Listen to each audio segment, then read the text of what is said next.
Howdy, I'm Jammer. Several years ago, I was young. I can't really believe it either. I look in the mirror and I'm like, ugh, really? Wow, okay. And then I see pictures of myself and I'm like, I hate you so much. Seriously. And he only thinks he can pull off that top. He can't. He only thinks he can. Okay, he can. I'm bitter. Anyway, I was young, and more importantly, I wasn't a really big reader.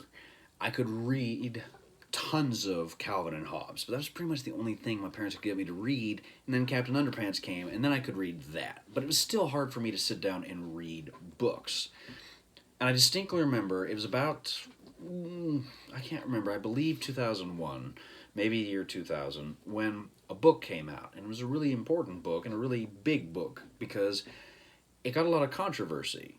And as my t-shirt is a clear indication, we're going to be getting a little bit of controversy today.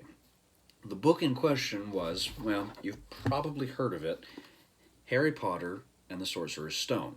If you lived in England, it would be Harry Potter and the Philosopher's Stone, because Americans are apparently uncomfortable with philosophers having stones. Bigotry. This book was really important, though, because I remember distinctly a man on the local news being interviewed and saying into the camera, I will never let my children read Harry Potter, because it has, wait for it, magic. Okay. He objected to the notion of young children learning magic and sorcery and spells, because that went, apparently, against the Bible. I live in East Texas. This is just white noise at this point. Nevertheless, I remember watching that. And I also remember my mother, after a while, seeing all this hullabaloo and going, everybody keeps saying we shouldn't read this book. Why don't we buy a copy, read it for ourselves, and make up our own minds about it? And to my mother's endless credit, that was probably one of the best things she's ever done for me in the entirety of my life. We went out, we bought a paperback copy of Harry Potter, which I still have, actually, and she read it to me chapter by chapter, and I would listen and draw or play video games, and I would just listen to the story. And at the end of it, something really important happened. I looked at myself, and I looked at my mom, and I went, why is this book banned? It's just a fun book. Well, the history of banned books and challenging books in our society, again, is a video unto itself. And in fact, I actually did a small video sort of connected to this when I was doing videos for my friend Kevin Tokoff's YouTube channel, Catalyst University. I'll post a link in the description section below. Check it out, his channel. It's awesome. Anyway, the history of banned books is rather interesting because traditionally, the reasons for books being banned has shifted over time. A key observation or example of this is this book here, Mark Twain, The Adventures of Huckleberry Finn. You probably got this book if you went to high school in the United States, or just if you ever had to take an American literature course in college. This book is just one of the foundational documents of American literature, in my opinion, and I'm not just saying that because I spent a semester in graduate school basically just inhaling everything Mark Twain ever wrote. This book was important, and it has been banned and talked about a lot for a whole host of reasons. The big one, however, being the use of a very particular word that I'm not going to say because I'm white. Now, for years, The Adventures of Huckleberry Finn was one of the most banned books in the United States until Captain Underpants came out. So let's take into consideration, we went from The Adventures of Huckleberry Finn, a book which explored the complexities inherent of racial relations in a pre-Civil War South, to the story of two kids hypnotizing their principal into making him think he was a superhero who ran around in just his underwear. Progress! But there's another important banned book which has really become just a consistent appearance on every list the American Library Association has put out over the last 5 years. And that is, funnily enough, the topic of today's video, Drama by Raina Telgemier, which, fun fact, is about a group of kids putting on a play set during the Civil War.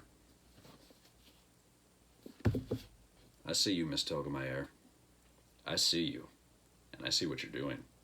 And I have to tell you, I like it. Anyway, as I noted, The Story of Drama is a small book. It's a YA book. And I've done a YA book before. If you remember, I did Laura Dean Keeps Breaking Up With Me. But I didn't really get into exactly what is a YA book, what is the aesthetic goal of a YA book.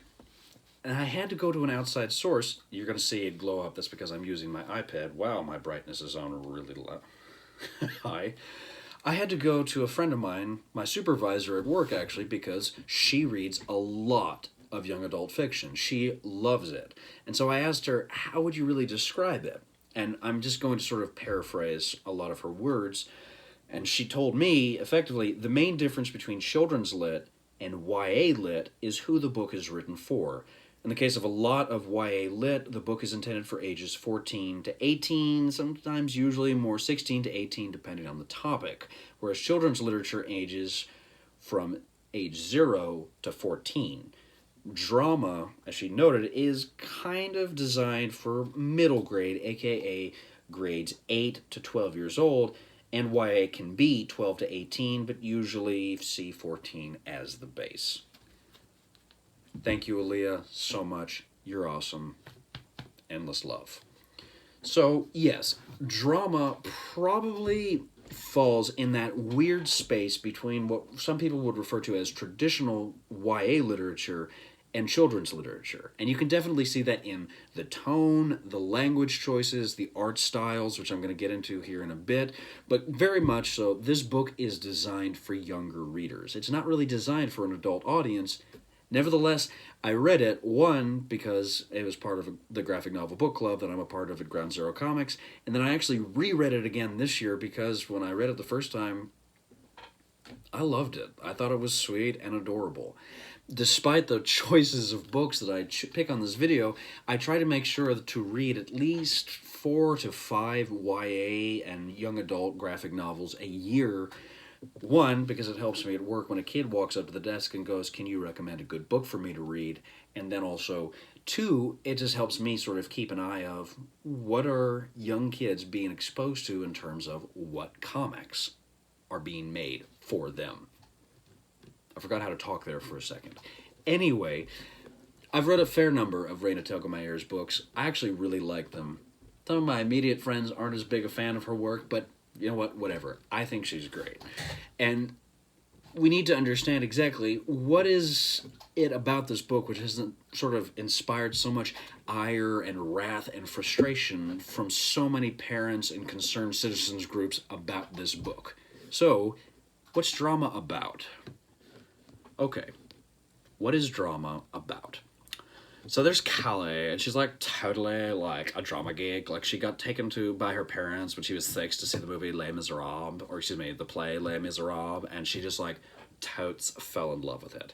Now, along with Callie, you also have the character of Justin, who's also like a total drama geek, and he's like totally gay for drama and gay in real life. He actually comes out and says that he's gay to Callie, and she's like totally accepting because like, yeah, why would you not be? He's gay. That's just like a thing. Also, he has a brother named Jesse. Jesse is also like a drama geek, but he's kind of like a closeted drama geek. And on the note of closeted, well, we're going to get to that in a bit, honey, okay? Anyway, Callie is part of the stage crew because she likes drama, but she also doesn't want to like be on the stage acting. Like she tried at one point, but she's like, you know what? I like just being the stagehand. And it's one of her, you know what, I was trying to be funny and cute, but I can't keep this going. The story of drama is Callie being part of a production known as Moon Over Mississippi. It's a traditional stage Broadway show set in the Civil War about a Union soldier falling in love with a woman from a Confederate family. And it being illicit romance, what have you, it has drama. During the production, she eventually meets Justin and Jesse, 2 brothers who are absolutely obsessed and interested in drama, theater production, what have you. Justin wants to be the center of attention. He wants to be the star of the show, and so he eventually auditions. He gets a bit part. Jesse even though he wants to be part of the production and he would love to be able to sing and have that kind of confidence, he is shy and very much withdrawn. Nevertheless, Callie becomes drawn to these two young men and particularly falls in love with Jesse, while also lusting, or excuse me, kind of having major crushes on a couple other guys in her grade. The central focus of the book is Callie herself and the drama of her trying to reconcile her feelings, originally for Justin, then transferring them to Jesse, and then as well transferring them to one or two other boys, young men that are in her immediate orbit. After that, the story is pretty much just her trying to get the play to work. Her focus is on the stage crew, particularly to get a big cannon, one of the big stage props, to actually function, and then also at the same time just sort of navigate her feelings. The book then eventually culminates with one important scene, which is that the female lead in the play eventually undergoes a panic attack and locks herself in a closet right before a big number, in which case then they go to her understudy. Her understudy can't be found. So, who dons a dress and walks out onto the stage to sing her part and then kiss the male lead? None other than Jesse. And it's not enough that you have a boy wearing a dress and singing a love song with another boy, but at one point they do the kiss. Boys can kiss other boys? Saw it coming. Anyway, yes, this scene happens, and it's a crucial scene within the story of the book, because not long after the fact, Callie and Jesse actually go to it's not prom, but it's basically a middle school dance together, and at some point Jesse disappears, Callie eventually finds him, and he's flirting, sure enough, with Will, the gentleman who he kissed on the stage. It comes out then that not only is Justin gay, but Jesse is as well. And what's unique is at the very end of the story, Callie eventually comes to the conclusion that she doesn't need a boy to define who she is, what she likes, what she wants, and who she can be. She eventually finds a kind of self-acceptance and celebration in her love and passion of theater and performance. And that's effectively the plot of drama. It's just Callie trying to be a part of the production of a play, make something really fun and incredible work, falling for boys, having crushes, getting her heart broken, and then eventually reaffirming her sense of self. It's not a grand, sweeping narrative, but it's not trying to be. It's a criticism sort of leveled at the book, that this book seems at some level kind of vapid or thin in terms of content, but I would argue that that is expecting far too much out of the material that's actually here. Drama is very much an opportunity to explore, one, LGBTQ plus identity in not just young men, but young people themselves. Raina Telgemier offers a vision of young queer existence in that you can come out as gay, and the reaction is, all right. Because, yeah, that's the thing.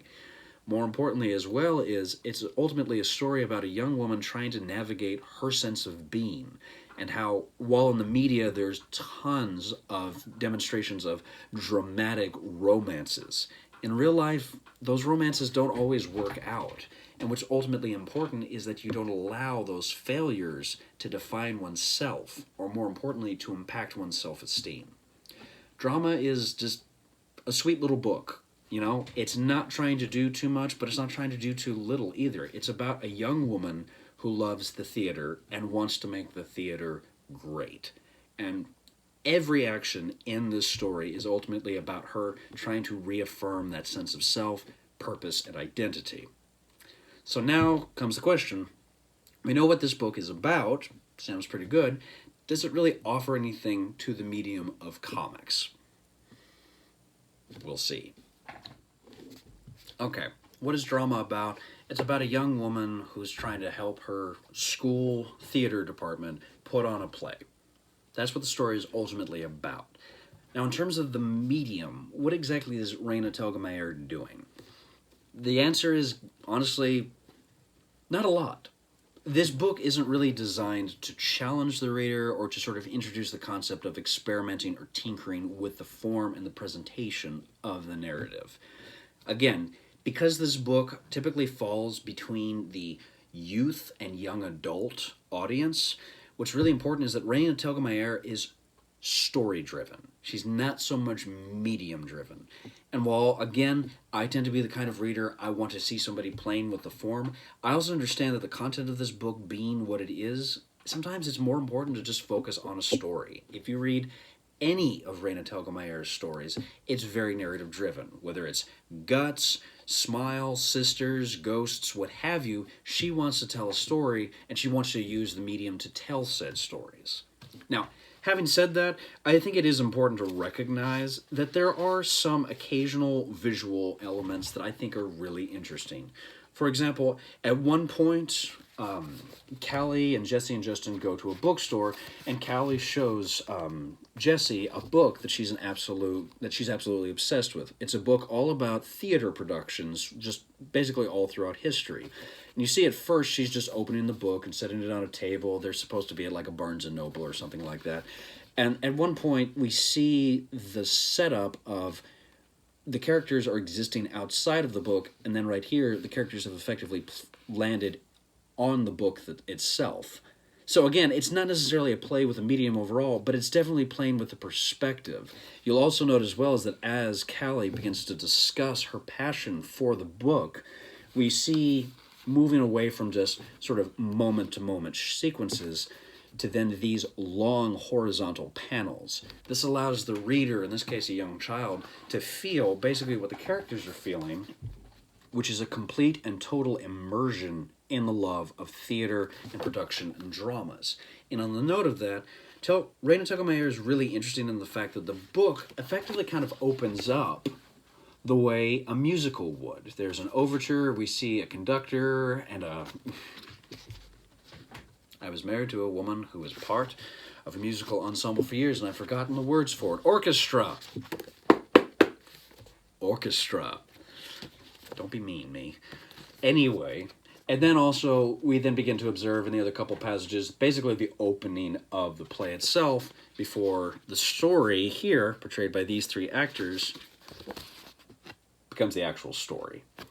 It's a unique little visual framing device. Now, ultimately, the idea is these events are actually happening. This isn't like a story within a story that isn't actually real. Callie's story is Callie's story. She's just using that opening sequence to sort of create the tone for the book, for the young reader, to sort of understand that we're immersing ourselves in the concept of theater and what theater is. And on the note of what theater is, we have to remember that theater is very much about visual spectacle as much as it is about drama and performance. Throughout the book, Callie is trying to get a canon to effectively work. The idea is she would effectively put like a flare or like a little cherry grenade or something inside of it, and it would make a loud popping noise. And then she also wants to shoot out confetti. Confetti as opposed to confetti as opposed to kofefe. I don't know what the last one is, but we're not going to go there. Anyway, I'm already in banned book territory, and I want to throw that out there. Hammer. Whatever the case, Callie spends the whole book trying desperately to get it to work. And then finally, in a kind of preview for the play, we see her and several of the actors performing the play. And then, actually, I probably should have shown... We see a couple of recitation of the lines. Callie pulls on the string of the cannon, and then we get a big kaboom. I like this page because, again, this is a little bit of a play with the medium. Again, what's really important sometimes in comics is what's known as the page turn. This is where the cartoonist effectively sets you up, gets you into a rhythmic flow, and you perceive that at this panel here, where she's basically gripping the trigger and she's about to pull it and squeeze it, the reader is like, is it going to work? Is it going to work? Is it going to work? It's dramatic tension. The way it works in comics is you then get the page turn and you're able to see the success of the canon while the word, the onomatopoeia, really affects the sort of creative experience. Also, you'll observe she creates the sort of visual reaction of all of these students, as well as a little bit of play with the word bubble in order to sort of just convey the awe of these students. Raina Telgemier, again, because her work tends to deal more with YA or juvenile audiences, it's easy to dismiss a lot of her creative choices in the medium as just not really vested interest in trying to play with the form. But again, when I'm talking about playing with the form, I'm just talking about willingness to do more than just set up the same type of panels over and over again on the same page. Raina Telgemier knows how to use the full page shot. She knows how to do the page turn. She knows how to set up the dramatic moment where you're like, oh my god, is it going to happen? Is it going to happen? And then it happens. Playing with the size of panels is where most of the experimentation of drama is taking place. And I would argue Telgemier does a really good job of it. Yet she's not Art Spiegelman in breakdowns, but she doesn't have to be. Her reader wants a story. And so by shifting panel size and layouts, just very basically, we can see her showing to young readers that the medium of comics is very much, yes, about telling stories, but it can also be about the way you tell the story. And so by really effectively using the page turn and larger panels and word art, she can show her young readers that comics is very much about narrative, but it's a language unto itself. And so, again, I would argue, does drama offer anything to the medium? Yes. This book is going to be one of the earliest comic books a whole generation is going to read. Again, drama is taught in schools, and I know that because I work in a library and kids come up all the time going, I need drama for school, and I got to get it to them because I want to get it to them because I want to make sure kids are reading. But nevertheless, this is a story they're going to be reading in schools, or else they're going to be reading for pleasure. And so it's important to really understand that, yes, this is a juvenile story for the most part, but it's still a story that offers up some of the basic elements of the visual language of comics, I would argue, in an interesting way. And so if you like comics and you're just curious about sort of comics designed for a younger audience, drama is a really interesting place to start because it can show you how some artists are using the medium and are exposing children to the medium of comics in, I would argue, really interesting ways. All right.